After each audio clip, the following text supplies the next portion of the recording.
Welcome to Luca and Miguel. Enjoy the video. You start by securing the area and getting straight to the mounting screws.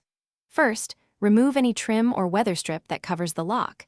This exposes the Torx or Phillips screws holding the lock assembly. Once done, apply a soft cloth under the lock and mask the glass in an X pattern to catch any debris.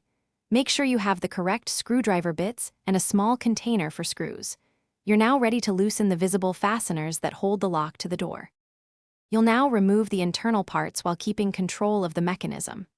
After loosening screws a few turns, hold the lock housing and slide out the cylinder or thumb turn.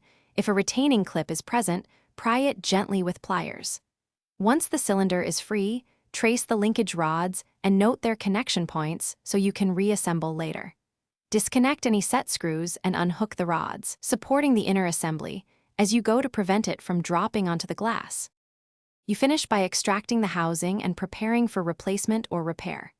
Carefully lift the housing away from the door, clean the mounting surface, and inspect for bent components or broken glass.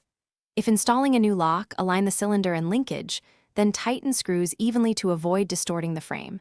Torque to manufacturer spec where available. If parts bind or you can't withdraw the cylinder, apply a penetrating lubricant, let it sit, then attempt again. If still stuck, Thanks for watching and please subscribe. It's the best investment you'll ever make.